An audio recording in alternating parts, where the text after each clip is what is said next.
Hey guys, I'm Taylor and I am going to be taking you through a glute and ham sesh today. I'm also going to go through some tips, some key points on how to make sure that you're doing every exercise perfectly.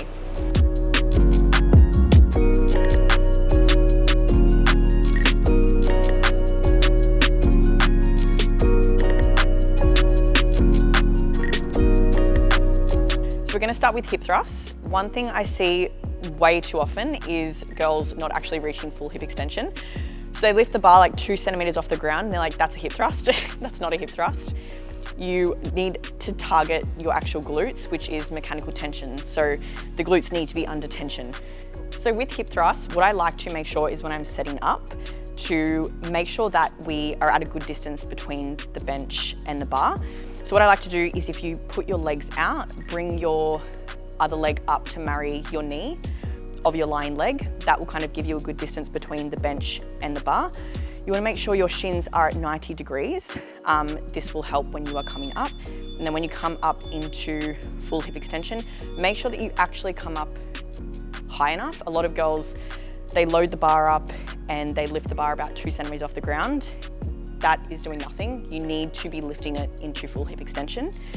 So keep your spine neutral, keep your chin tucked, make sure that you're not flaring your ribs, and slowly come down and then come up. I also like to make sure that the bar is directly above my glutes. A nice little tip as well, if you are feeling it too far in your hamstrings or too much in your hamstrings, your legs are probably too far away, so bring your legs a little bit closer. Okay, so the second exercise I'm gonna do is a leg press. The way I like to do these for this session is feet nice and high. I like to get a good stretch of the glutes and hammies.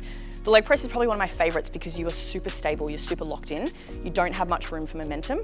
I like to also just make sure that I'm not bringing my back up as well. So try to stay locked into the seat. A lot of people try to do that.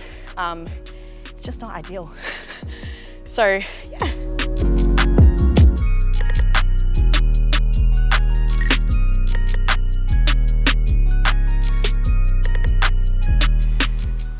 Okay, so we are going to do Smith machine squats. Now, so what I like to do with these is have my feet a little bit more far forward so that I can get a good stretch with my glutes and hammies. I like to also, again, make sure that my foot pressure is in the toes and the heels, not just the heels. I see a lot of girls rock back on their heels. Another thing I like to make sure is that my back is not too curved or too arched, and that my chest is nice and proud. I see a lot of people hunch over, which is going to put more strain on the lower back.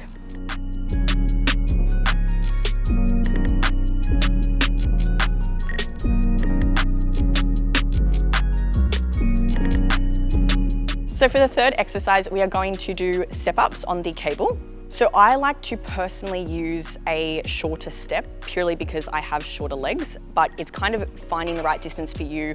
I like to kind of make sure that I can at least touch the ground. It'll just help with stability. You shouldn't be like using your back leg for a booster. It's more just touching.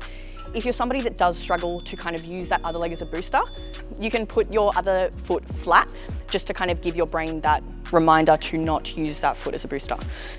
With these, I like to really make sure that I hinge back. Another thing that I see is the less knee flexion that you have, the more you are going to target your glutes. I like to also make sure that I have something to grab on. You don't necessarily have to if you have good balance, but I just like to, especially when I'm loading it up, I just find I have more control that way. It also helps me with my hips. A lot of the time I see people twist their hips either way. You want to make sure your hips are nice and neutral. Any unilateral movement, your hips is going to play such a huge role in making sure that you are targeting the correct muscles.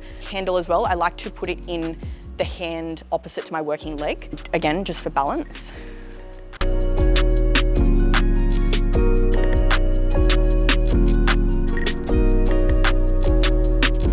The last exercise we're going to be doing is standing ham curl. I guess the main thing I like to focus on with all ham curls is pushing your hips into the pad. A lot of people are trying to get that momentum using their back. You are only going to put more strain on your lower back. So push that in the pad and you are going to completely bias your hamstrings.